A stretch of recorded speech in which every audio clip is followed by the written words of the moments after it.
So now I'll start formally. Yes, sir. Good morning to all participants. I'm really feeling happy to actually connect with Manage again. So when Shailendra actually approached me a couple of days back to handle a session on the various policies of government to boost the agri-warehousing sector, so I was a little bit occupied today. So I just suggested that I'll have a class from 10 to 11:15, so that it will be easy for me to actually cover. Specifically from a warehousing perspective, I mean agri-warehousing perspective, I have collected some information on various policy initiatives which the government has taken.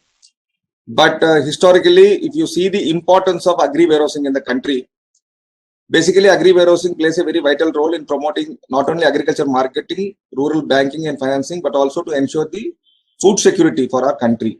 Now, as Sailesh has already mentioned, there are some words which will be interlinked. You will always keep finding these words: agriculture marketing, food security, finance, warehouse receipts, all these things, cropping up now and again when you talk about agri-warehousing. Now, the main focus here is to actually help the farmers to overcome distress sale, and to also the markets have to ease the pressure during harvest season. See, harvest season, there is all of a sudden there is a supply, and then during off season you don't have supplies. So to ensure and maintain an uninterrupted supply, you need agri-warehousing. And warehousing, of course, forms an important auxiliary service for development of trade and commerce in our country. 65 to 70% of total food grains produced are actually stored at farm level itself. It's only about 30% that comes into the route of procurement and distribution. But rest everything is at farm level. Farmers sell it to the traders, and there are estimates that about 10% of our total production gets damaged due to various factors like biotic, abiotic factors, moisture, insects, rodents, fungi, and all. So therefore, there is a need for scientific agri-warehousing in the country. That is the importance. I mean, just in brief. Now, over the past several decades, if you see the agricultural policies related to our food security, often interpreted as self-sufficiency and also to ensure remunerative prices for farmers. These are actually at the center of our policy making. At the end of the day, what we do is ensure that the farmers get remunerative prices, and also the food products are available to the consumers at affordable prices. Now, connected with the agri-warehousing, you have policies which are actually affecting agriculture and food in total. 6 major categories are there, basically for managing the prices and marketing channels for farm products, making variable farm inputs available at government subsidized prices, providing general services for agriculture sector as a whole, and other aspects like making available food staples at subsidized prices, and also regulating the border transactions through various trade policies of Government of India. And latest one is to support the farmer through an income scheme, that is PM Kisan. Now, these broad 6 categories, if you see, are related to basically agriculture and food, and all of them in a way are connected with agri-warehousing also. Now, in case of warehousing as such, if you see, it's as an industry. In 2017, warehousing logistics was given the status of an infrastructure industry. Warehousing is generally a capital intensive sector, and without any finance from banks and all, it's very difficult that somebody can actually create a warehousing facility. Land has become very expensive for construction, and due to high cost of land, the warehousing project per se has become very uneconomical or unviable. Though government has brought in a lot of reforms, 100% FDI has come and other benefits are given, but still there has only been a moderate growth insofar as private warehousing sector is concerned. Now, the government initiatives, if you see, mostly have been only after the year 2000, because after 1957, we were only focusing on attaining self-sufficiency. It was only through Green Revolution that we could improve our production and productivity levels, and we were achieving something, the levels of self-sufficiency. But we were not much bothered about the, reforms in the agri-warehousing related to storage and transportation. The first such initiative from government had come up in the year 2000 in the form of a national policy on handling, storage and transportation. Under this policy, the integrated bulk handling, grain storage, transportation facilities to the tune of 5.5 lakh metric tons had been created through a private sector participation. This is a build, operate, own basis scheme that has come up, and this was the first ever scheme that was meant for attracting private sector investment into the warehousing industry. The objective basically was to ensure that we reduce the storage and transit losses. You know, the slogan of Central Warehousing Corporation is a grain saved is a grain produced. So every time we save a grain, it's as good as producing one. So to that extent, you know, even FCA also always keeps focusing on reducing the storage and transit losses, storage during storage and transit during the movement of stock distribution. Now, to modernize the storage structures of FCI for handling and better storage and better transportation, and also to harness the efforts and resources of public and private sectors, both for domestic and foreign, and to also build and operate infrastructure for introduction of bulk handling, storage and transportation. Bulk handling is basically silo system, but that has come much later, after say 2010. The another initiative that actually government brought in was the private sector participation through various schemes, of course. Build, own, operate, transfer scheme is one, which we call BOOT. Then there is one build, own, lease and transfer scheme, BOLT. Then build, own and operate. And then lease, develop, operate. And then through the form of a special purpose vehicle or a joint venture. So this is how the government was envisaging the public sector participation in the development of warehousing infrastructure. Now, the government also looked at generation of funds through public issues by private enterprises and, of course, automatic approval for FDI up to 100%. Then the government of India in 2007 brought in the Warehousing Development and Regulation Act 2007, which became effective from 25th of October 2010. This act provided for an orderly regulation of the warehousing industry as such in the country. Of course, the WDRA itself has to, has not fully taken wings, so to say, because the regulation is now only confined to the public sector and it's kind of optional, and unless it is made mandatory that all warehouses will necessarily go for WDRA registration, it will actually, the purpose of setting up WDRA will not be actually fulfilled. Then the scheme of private entrepreneurs constructing godowns for government on guaranteed utilization came up in the year 2008.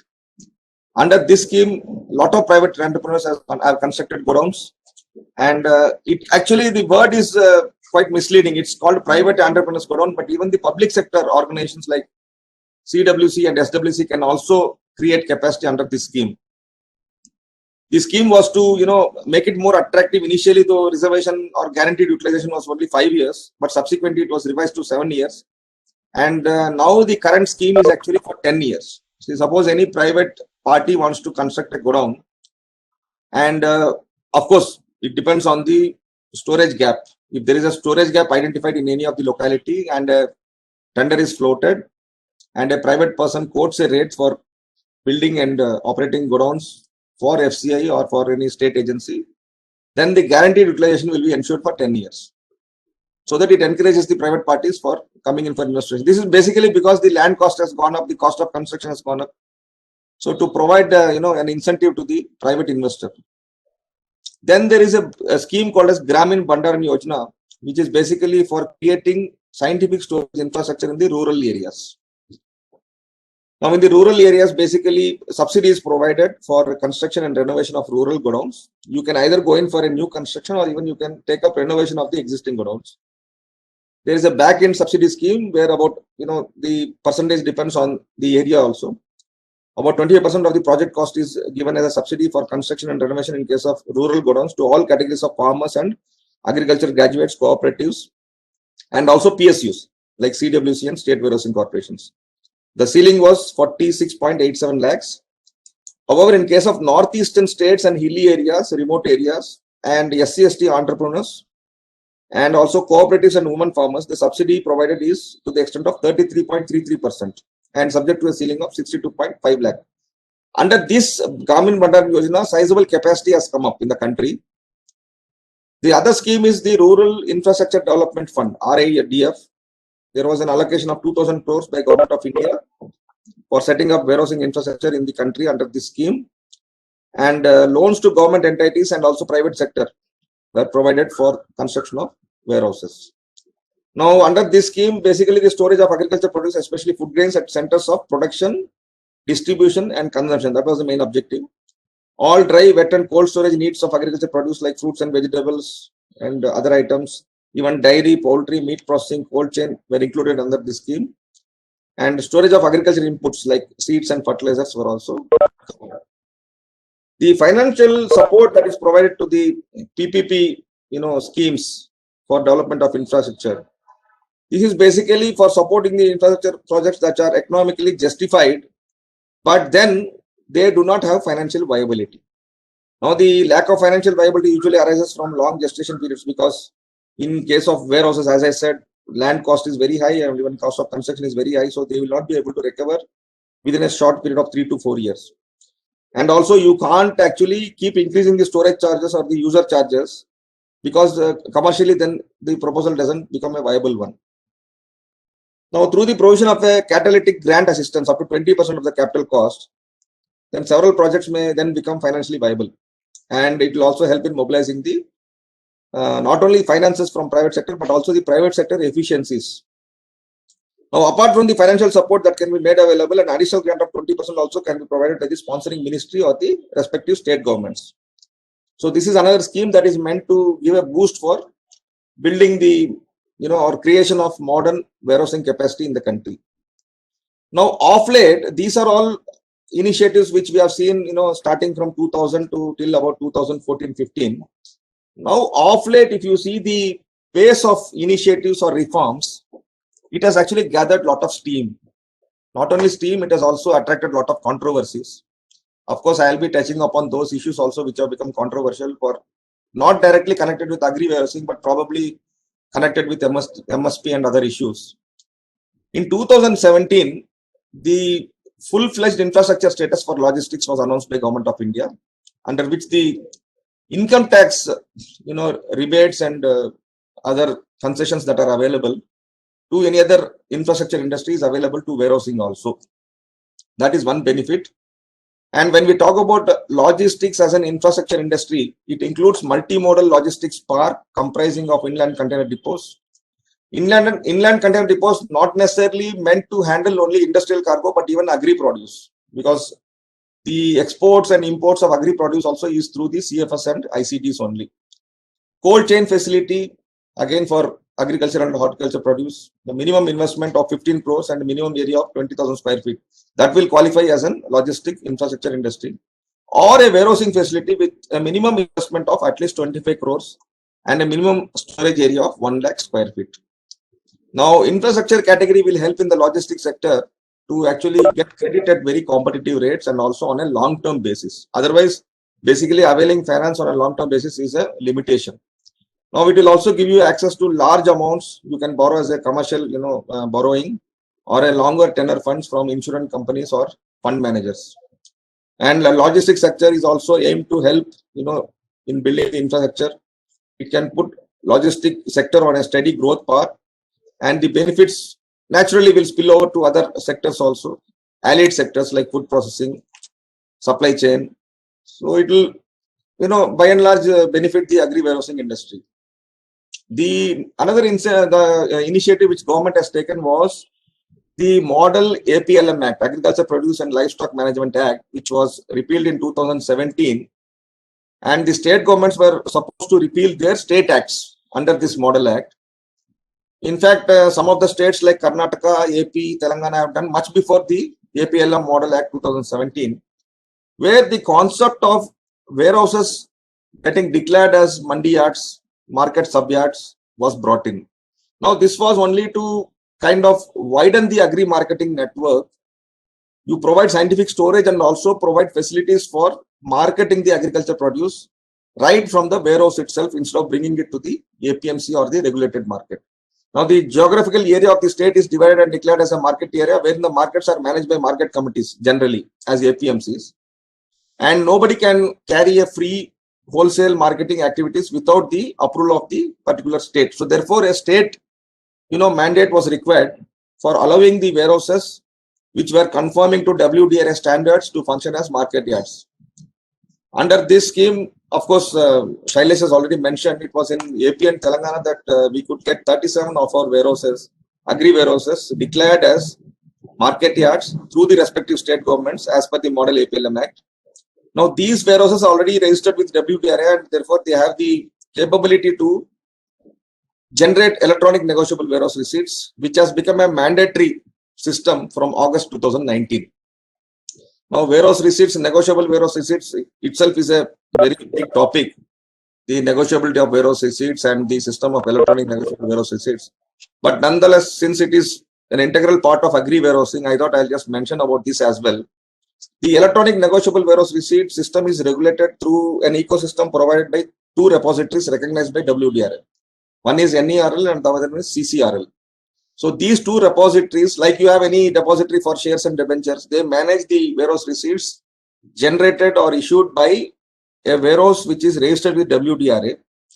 And they offer the services like pledging, on market, off market, trade, all those things. And subsequently, the system of integrating this ENWR ecosystem with the ENAM portal was also completed. This happened sometime in 2020 during COVID times. And in 2020, March 24, the Ministry of Agriculture actually launched new features in the ENAM platform so that the farmers and traders need not physically travel to APMC mandis for selling their produce. Now, this was necessary not only because of COVID, but even otherwise also the market penetration in the country was somewhere in the range of one agriculture market for about 400 to 450 kilometers, square kilometers. Now, for a good penetration, the requirement was about 80 or 90 kilometers. If you have a market, then probably the farmers will find good market channels for marketing their produce. Now, 480, 450 was too high. So, how the government was, keen to actually expand the network for agri marketing. Setting up new APMCs was not the solution because APMCs themselves were becoming very trade restrictive with all the mandi sales and the middlemen in the APMCs. So they wanted to find some alternative channels. And this was one good channel through which they could expand the agri marketing network. As I was telling about the ENAM portal, the new features that have actually come up in the ENAM portal. One was a warehouse-based trading module to facilitate trade directly from the warehouses based on electronic negotiable receipts. And the second module was a farmer producer organization trading module whereby the FPOs can trade their produce from their respective collection center itself without having the requirement to bring it to the APMC markets. Now, this is another new feature that was brought in. The other initiative which the government took, of course, for promoting the agri trade and agri warehousing was to set up agri logistic parks. Now, an agri logistic parks, in simple terms, is an area where you have integrated facilities for not only warehousing but cold chain for perishables and non-perishables, and also other activities like processing, packing, sorting, grading, etc., etc. Now, the most of these agri logistic zones are in the special economic zones in the countries. The basic criteria for such parks is that they should be in the close proximity of national highways or in the metros or in the producing centers so that you reduce on the logistics, cost of logistics. Now, if you see the cost of logistics in the country, basically it is on an average 14 to 15%, but international standard is somewhere around 9 to 10%. So there's a need for reducing this logistic cost by about 4 to 5% in the country, and that is why the facilities or the schemes that the government of India brings about are basically aimed at reducing the logistic costs. Be it bulk handling or setting up of agri logistic parks, all these are aimed at basically to reduce the logistics costs. And of course, to promote scientific warehousing so that you can minimize the losses. Also provide adequate grading facilities for agri commodities. Through proper grading, you are able to actually discover a better price for the farmers. In fact, you can call it a remunerative price. Then there is no glut of commodities in the mandis during marketing season. Otherwise, what happens immediately after harvest, there is so much of glut in the market that sometimes the farmers are compelled to sell at very reduced rate. Then you have facilities for packing, repacking, for testing, for distribution, for reprocessing. And at the end of the day, what is ensured is that a better quality produce at reasonable rate is available to the consumers. These are all the benefits that accrue from the agri logistic parks. Then, of course, the initiatives like Make in India and implementation of goods and services tax and providing infrastructure status for the logistics sector have been pushing both the demand for and also investment into warehousing not only agri warehousing, but into industrial warehousing and real estate industry across the country. The infrastructure sectors to the logistics sector includes industrial parks, cold chains, warehousing facilities. These facilities actually, all these, have been actually attracting the private investment in the sector. Otherwise, the private sector was always reluctant or hesitant to pump in capital. But with the incentives that the government has provided, has encouraged the private sector to come in big time. Now, let us look at some of the schemes that the government has launched to promote the agri warehousing sector in the country. One such scheme is the Sampada scheme, which is a scheme for agro-marine processing and development of agro-processing clusters. This scheme was approved by the Cabinet Committee on Economic Affairs in the year 2017, and this umbrella scheme has now been renamed as a Pradhan Mantri Kisan Sampada Yojana. Of course, this is under the aegis of the Ministry of Food Processing Industries. It is a comprehensive package which aims to create modern infrastructure with supply chain management, efficient supply chain management from farm gate to retail logistics, retail outlets. Now, the entire focus of Government of India is on creating farm gate infrastructure. Because as I said, to reduce the logistics cost, especially multiple logistics costs. Suppose somebody has to sell agriculture produce, he has to harvest it, he has to bring it to APMC yard, he might succeed in getting a good price or not. It all depends again on demand and supply equation. And suppose, unfortunately, he is not able to sell it in the APMC yard or the regulated market, then he is required to actually take it back to a warehouse for scientific storage. And if a farmer, all of you know very well that about 85% of the farmers in the country belong to the small and marginal sector. And the, land holding also, which is held by them, is less than about 2.5 acres. So therefore, the necessity for encashing the produce is there for a farmer, especially for a small and marginal farmer. He can't wait for the, price to be discovered after a week or 10 days and hold on to that commodity. Probably, if it is not a perishable commodity, it's okay. But if it's a perishable commodity and not storage worthy, he has to dispose it off immediately. So he may be requiring a cold storage infrastructure, or he may be probably requiring a conventional warehouse. And again, he has to move that stock, whatever quantity is there, even if it is 100 bags or 200 bags, he has to move it, incurring some expenditure on transportation.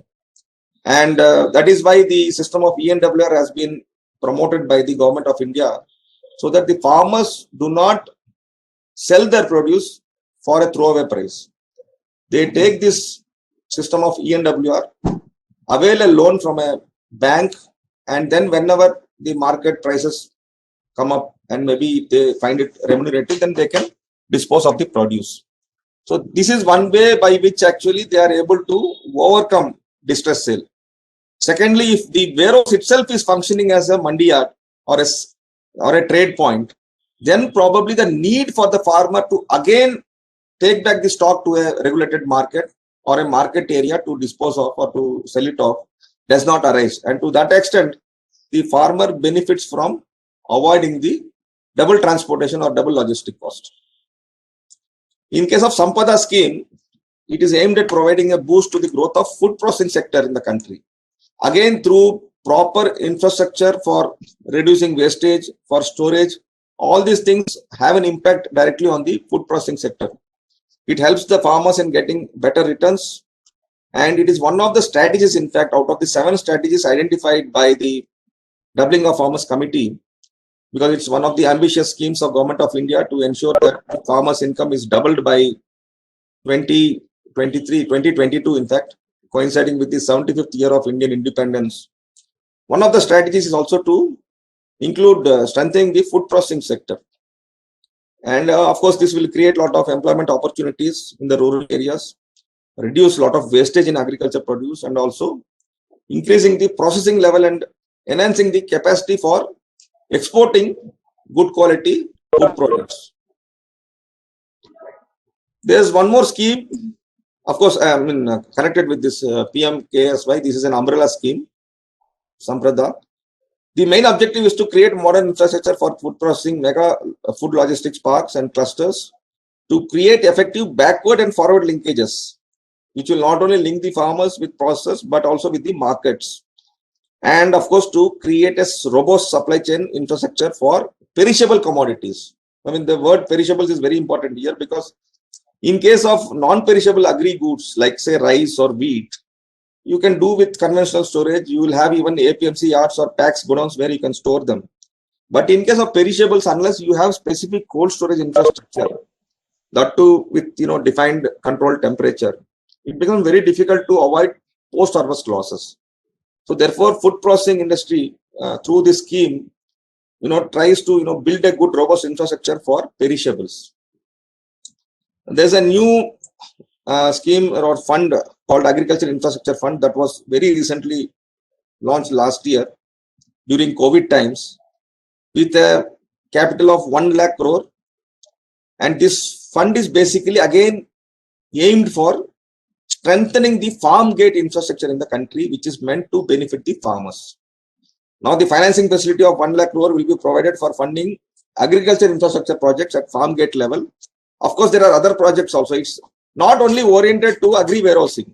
It will be, building the capacity building, training the farmers, minimizing the post-harvest losses, diversification of agriculture activities.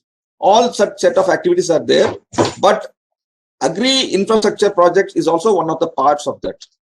Basically, at farm gates for aggregation, packs, farmers produce organizations or agriculture entrepreneurs or startups, all of them can avail this fund to build the infrastructure. See, the impetus here is for the development of the farm gate infrastructure and make financially viable post-harvest management infrastructure. That is the main focus area. And development of such infrastructure shall also address the vagaries of nature, the regional disparities, always the requirement with reference to the storage gap. Because if the infrastructure is already existing and unutilized, there's no point in putting up a new infrastructure. And also development of skilled human resource so that we are able to have skilled manpower in the field of agri warehousing, grading, sorting, preservation, etc. Then we have a scheme called as RKVY. Most of the friends in the agriculture field, they must be quite familiar with these schemes. There's a scheme called as Raftar, which is remunerative approaches for agriculture and allied sector regeneration. Of course, this also scheme has got a very broad perspective. It's not just confined to agri warehousing, but agri warehousing is also a part of this scheme. And I am only touching about, this is an umbrella scheme actually for the holistic development of agriculture and allied sectors in the country. And since agri warehousing also forms a part of this, so I have covered this scheme also. As per the district and state level agriculture plan, this scheme is implemented. As far as agri infrastructure is concerned, specifically there is one particular scheme, for improving the storage infrastructure along with market facilities, so that the farmers are able to have an informed choice for sale of their produce. And also they have good access to quality agri inputs, fertilizer, seeds, etc. As I said, Raftar is also a centrally sponsored scheme, and here the ratio is in the range of 60 to 40%. Central share is 60 and 40 is state share. But in case of northeastern and hilly states, the share of center goes to 90%. And all those union territories which are directly under the control of Union of India, the share goes up to 100%. Then recently we have had this concept of silos being built up for bulk handling of food grains. That is through hub and spoke model. And hub and spoke model in the sense, now what happens is that you will have a mother silo which will work as a hub. And then it will be connected with some smaller silos which will be called as spokes. And this mother silo, can actually function round the clock. And since it is something to do with bulk handling, the losses normally you associate with your bag storage, jute bag storage, multiple handling can be reduced. Now, the major benefit of going into silo storage is that the land that will be required for constructing a silo would be 30% less than what you would require for a conventional warehouse. And mechanized handling is done in silos, so you don't have to, go in for this. As a jute supply is very limited now, you have a lot of problems. Only West Bengal is the state that produces jute, and jute bag supply has always been a concern for the procurement agencies like FCI, Civil Supplies, and Marketing Federation, NAFED, etc. So with that, in mind, the government is now very keen to actually develop the hub and spoke model of silo system. Now, as such, if you see, the silo system is meant for only wheat storage. So we don't have silo technology for rice. So for the wheat system in the northern belt, where Punjab, Haryana, UP, a lot of silo construction is going on under the public-private partnership scheme. You are having also the steel silos, which are fully automated and can prolong the shelf life of grains. You have sensors there to actually monitor the moisture, humidity, and other factors, the abiotic factors which have a direct bearing on the grain quality and also the other nutritional parameters.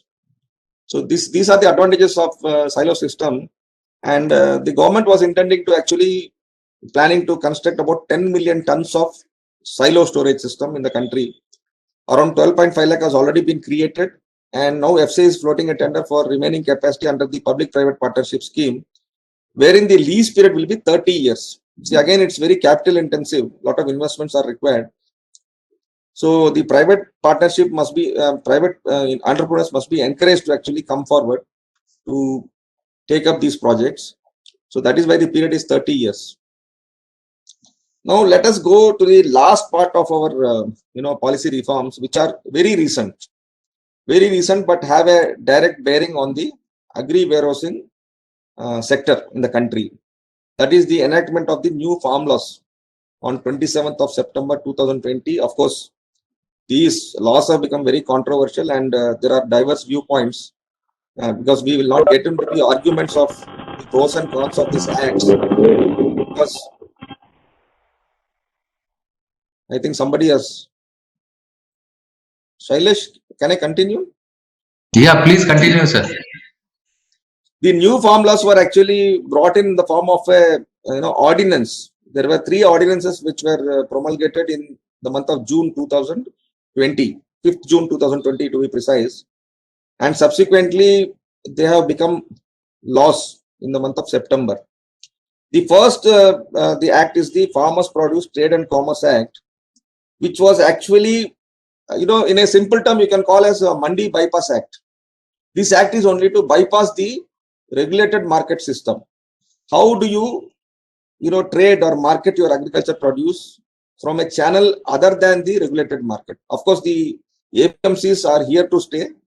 The APMC system of regulating the agri-produce trade will remain. But the salient feature here is that any trade which you will take up outside the purview of Mandi Yard will not have any Mandi cess, Mandi tax. The second act was the Farmers Empowerment and Protection Agreement on Price Assurance and Farm Services Act 2020, which is basically to have a system of proper price assurance for the farmers for the produce that they are going to deliver maybe after 4 months or 6 months. So upfront they can have an agreement with the buyer, and it guarantees, if in case there is any dispute later on, if a farmer who is committed to give a particular commodity at a particular price and is not able to deliver, then there will be some safeguards in the system. And even after delivering, if he is not able to get the price and there is some dispute, then the system of SDM acting as an arbitrator or adjudicator in such cases for resolving the disputes are all given under this farmers. We basically call it as an agreement act, Farmers Agreement Act. So first act is like Mandi Bypass Act, second is like Farmers Agreement Act, and the third act is basically the Essential Commodities Act, which is an amendment to the main Essential Commodities Act, wherein the government has lifted the stock restrictions that were defined earlier. Say suppose a person cannot sell more than 100 tons of pulses. Now what happens, how this affects the agri-warehousing sector? Let us see it in a right perspective. Suppose there is a farmer who is able to produce a 500 tons genuine, he has got land holding and he is producing 500 tons of good quality pulses, but he is constrained to sell only 100 tons to a seller, a trader. Now that particular trader might be giving him a very good price. Say maybe for a red gram in Gulbarga, he may be able to offer a price of 150 rupees. But there may be no other buyer who will be able to offer 150. But this guy may be willing to actually buy the entire crop, entire 500 tons. But the farmer is limited because of the Essential Commodities Act, because he can't sell more than 100 tons. In fact, there are days when state vigilance department goes on raids to the warehouses and verifies whether any buyer has bought more than 100 tons. Now that was the stock limit restrictions. Now what government has done is to remove this particular stock limiting factor. Now anybody can sell to anyone any quantity, but at the same time the government has to play a very vital role in regulating the prices of the agriculture commodities. If there is a lot of fluctuation, then again it will affect the consumers. So what government has done is that they have built in a clause here, put in a condition that if the price fluctuation is more than 100% of the retail price in the last 1 year average or last 5 years, then the government will come in and start regulating the prices or imposing the stock restrictions. That is in case of horticulture produce. Say for example, apple is sold at 100 rupees, and if apple is suddenly gets sold at 200 or more, then government will come into the picture. Otherwise, the market will keep regulating the prices. In case of agri non-perishable commodities, of course, the limit is 50%. Say suppose today some pulses or some dal item is sold for 100 rupees. Then if it is crossing 150 or it goes to 160, then the government will intervene and regulate the prices. So these are all the three main policy reforms through these acts which government has brought in. But how does it impact the agri ecosystem in the country, agri warehousing ecosystem in the country? Let us see that. The first thing is sell anywhere and sell anyone. That is the concept under the Farm Produce Trade Act. Now let me quote an example, because I have recently been RM Hyderabad CWC, as Silas was telling. So I have just taken an example from Telangana. Nizamabad is a very popular area built for turmeric crop. The turmeric of Nizamabad has got good value also. Suppose a turmeric farmer from Nizamabad who could legally sell his or her produce in the Nizamabad agriculture produce market area, which is a government regulated market area. There you see you have a system of Adatiyas, commission agents, and you have the mandi tax. Again, these commission agents are all registered with the market yard. So, however, there was a limitation because he has to always sell there only. Of course, in reality, if you see illegally, people will be selling outside APMC also. Agri trade has been going on outside the purview of APMC yard. So I do not say that agri trade was only confined to APMC. It was happening. But now you have got a proper act in place to regulate that.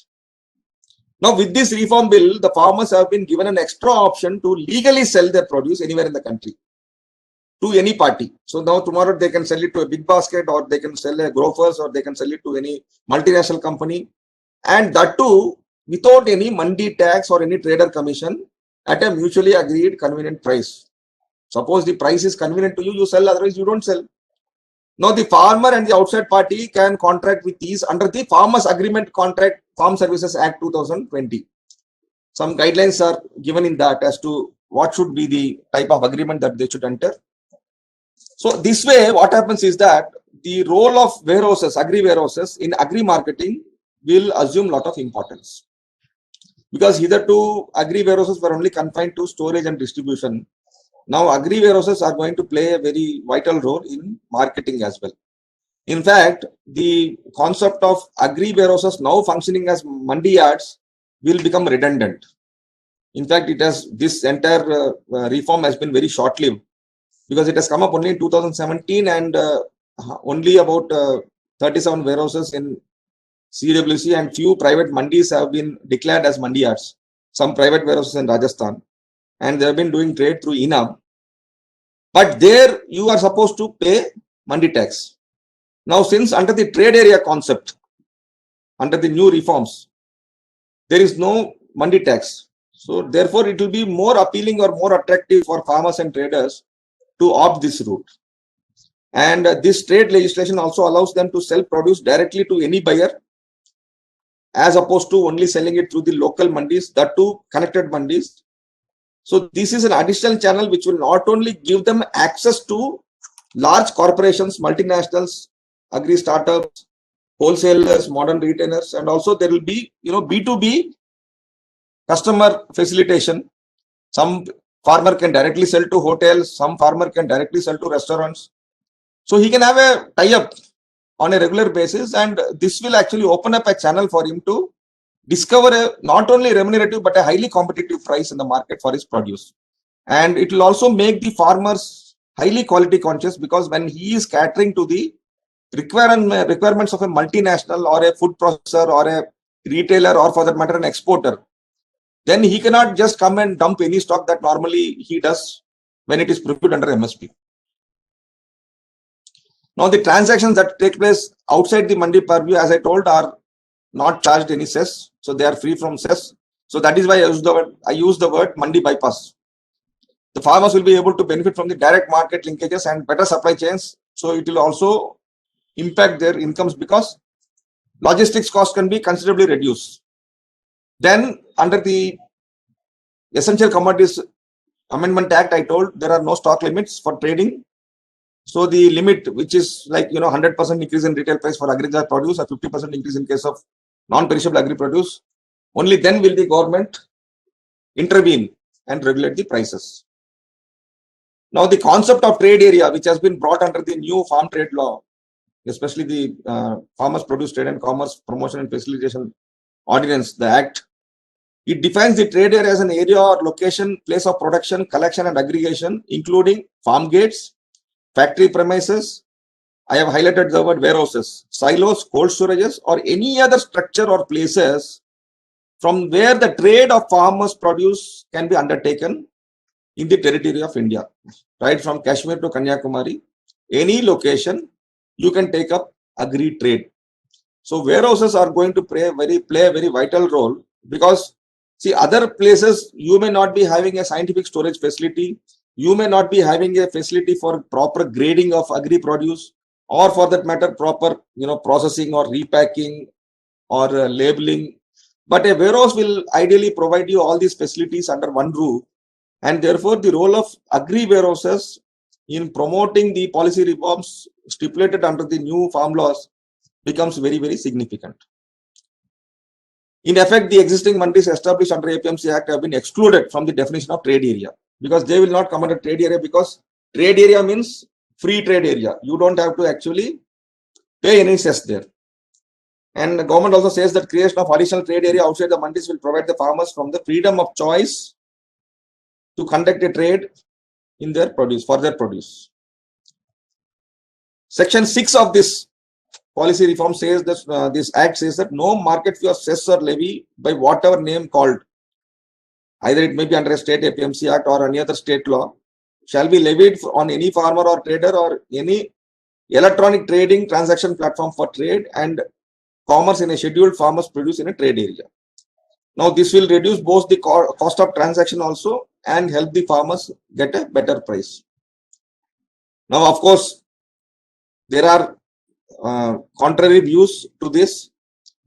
There is a viewpoint that the farmers may be exploited by private entrepreneurs, corporates, or some corporate houses who are dealing with agri produce. They may actually kind of compel the farmer to sell at a very low price and exploit them. But these are all contrary views, and for any reform or any policy for that matter, you will have pros and cons, but you will have to see. Only time will tell us as to whether this is going to really benefit the farmers. But this is definitely one of the reforms which government looks at that will actually help the farmer to achieve this doubling of income thing by 2022. This is also one of the strategies that the government wants to promote. Now the agri bills are actually aimed at bringing in a slew of benefits for agri tech startups and organized players who want to connect with the farmers, food processors, exporters, agri warehousing companies, and cold chain providers. The cold chain providers also can function as trade areas. So all your perishable items, fruits, vegetables, meat, poultry items, so they can be traded from a cold storage itself. So therefore your logistic operation, entire chain, it is very fast. It becomes a very transparent system because most of the trading will be online, and therefore the entire agri value chain will be able to eliminate the inefficiencies in our approach from farm to fork, we call farm to table or farm to fork. This entire chain, will become shortened and also will become more efficient. That is what is aimed through the policy reforms. Now, in our recent budget speech, Honorable Finance Minister has also touched upon an aspect called as asset monetization, which of course there was a specific mention about Central Warehousing Corporation also and other public sectors like FCI, NAFED, where a lot of warehousing assets have been identified for monetization program. Now, this is also a strategy for not actually privatization, but a structured partnership for attracting the private investment into the public domain or the public sector domain, have a well-defined contractual framework to serve two objectives. One, to attract the public investment in the infrastructure development, that is basically agri-infrastructure.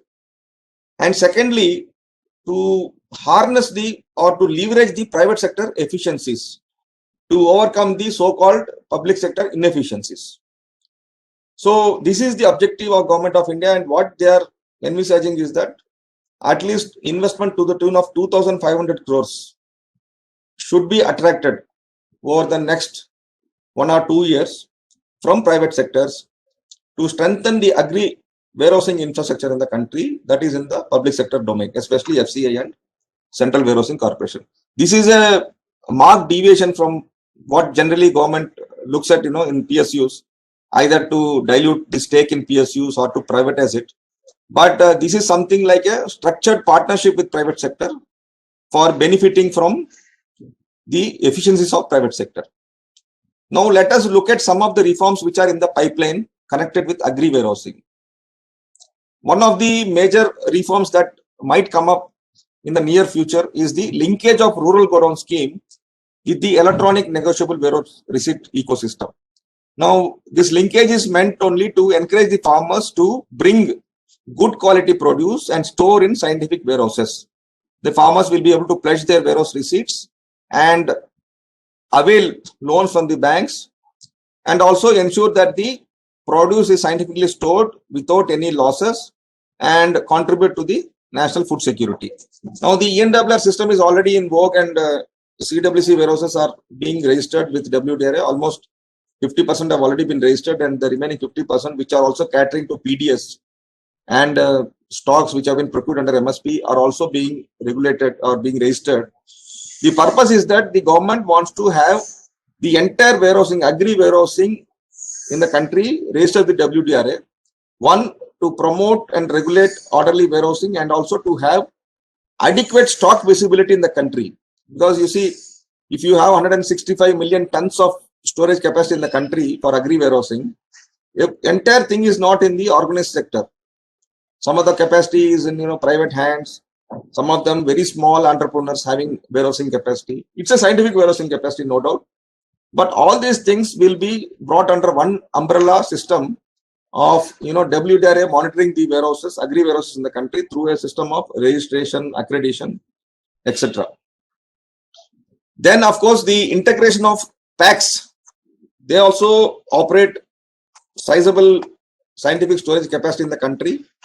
Again, with the ENWR ecosystem, the banks and financial institutions will support financing of storage infrastructure by both the public as well as private entities, along with credit plus intervention, interest subvention, etc., to improve the efficiency in the implementation and ensure the effectiveness in utilization of the storage infrastructure. Now, PACs would find it financially viable to create new storage infrastructure and also upgrade their existing capacity only if they are permitted and encouraged to take up not only storage but also other items like retail sale of products for daily use, gas agencies, petrol pumps, etc. See, all of you know that even in the ration shops, fair price shops, besides selling your rice, wheat, and kerosene, most of the fair price shop dealers have been permitted to even sell soap and other items, so that they are able to actually improve the profitability out of their dealership. So something like that. And also to provide a backbone support to the producers, member-friendly multi-functional services could be taken up by the PACs in their area, and they could be linked up with the main supply chain logistic providers. Now, this is another reform that is going to come up. But again, here the limitation is that all the PAX godowns, societies, are not having godowns which conform to the WDRA standard. So they'll have to considerably upgrade their existing infrastructure. Only then can they qualify for integration and registration. Then procurement of food grains under MSP through ENWR system. This is also in the pipeline as one of the reforms of Government of India. The central government wants that the price support scheme that is extended for paddy, coarse grains, wheat, etc., through the various central agencies as well as state agencies should be only through the electronic negotiable warehouse system. So all the food grains which are conforming to the prescribed specifications which are offered for sale at specified centers are brought by these agencies, against which an electronic negotiable warehouse receipt will be issued. Now the producers have the option to sell their support produce to FCI or state either at MSP, or they can also sell it in the open market, whichever is advantageous to them. Then the government is also exploring the possibility of use of electronic negotiable warehouse receipts for procurement of food grains for the targeted PDS, so as to avoid glut in the market. Now what happens is the electronic negotiable warehouse receipt will entail some kind of quality standard conformance. Of course, you do have the system of uniform specifications under which the Government of India normally procures the food grains. Every marketing season they are prescribed by Government of India, and only grains conforming to those specifications are purchased by. But then there are some loopholes in the system, and sometimes stocks which are beyond specifications also get into the system now. Now through the electronic negotiable warehouse receipt system, that can be avoided, because here the parameters are very strictly and stringently prescribed. And again, if somebody wants to actually come into the system, has to ensure that properly dried, cleaned, graded commodity only comes into the ecosystem. And this will also encourage the farmers, to bring in quality produce. Of course, they would be paid, because electronic negotiable warehouse receipt, entire thing is, electronically, digitally managed. So there will be transparency. That is no doubt, the transparency will always going to help farmers and traders. Now let us look at shortly about the warehousing growth story. These are all the reforms and various policy initiatives which government has taken up. I have covered right from 2000 onwards, because as I said, most of the reforms have only come up after the year 2000. It is in fact in the 21st century that we have seen a lot of reforms and a lot of pace in the nature of reforms that have come up. Prior to 2000, our focus was entirely on ensuring self-sufficiency, ensuring that the production that we have is self-sufficient, and distribution of food grains from the point of production to the point of consumption, and having buffer warehouses for ensuring that the supply even during the adverse times like we had during COVID times is ensured. But post 2000, with so many reforms to attract private investments in the field of agri warehousing, a lot of improvement has happened, and our capacity in the early 2000, which was only about 60 or 70 million tons, has now grown to 165 million tons. So that itself indicates as to the kind of growth that we have seen in the warehousing industry. Now, between financial years 2017 and 20, if you see, the warehousing transactions have seen a growth of 3 times. Now, investors have also looked at an opportunity in this sector in anticipation of the large-scale reforms implemented by government. So the flow of investment also gathered momentum. The warehousing and logistic industry has emerged as one of the biggest growth areas in recent times. India has seen 15,000 crore private equity investments in the warehousing space since the year 2014. Now, it may make up only about 10% of the total private equity in 2017, but the share is going to grow up with new schemes for bulk handling, bulk storage, silo, etc., etc. So you will be having a lot of private investment coming in, especially with the latest move of Government of India to asset the monetize the assets of CWC and FCI, which are in the public sector domain, and attract the private sector to come and invest them, because we have assets in very strategic locations where you can actually maximize the potential that can be actually exploited from the particular sector. Now, India's logistics and warehousing sector is rapidly transitioning through a very revolutionary phase. With all these reforms, especially the reforms through the farm laws, the reforms brought in through the new legislations, reforms brought in through the new schemes, reforms brought into the incentive schemes for the private entrepreneurs, These are all going to have an impact in the days to come. Over the next 3-4 years, we will be able to see a lot of private sector investments flowing into the agri-warehousing field. India has seen investments close to 50,000 crore for the creation of warehousing facilities between 18 and 20. And the agri-warehousing sector, I mean, which also parts a form of warehousing. When I talk about warehousing growth story, it not only confined to agri-warehousing, but it also, has other commodities also in mind, industrial. So it comprises of, a very large, industry, infrastructure industry, which is able to support creation of jobs. About 20,000 jobs during these 3 years have been created at different levels. And the investment that comes on the back of the fact that about 10,000 crores was invested only in the year 2017.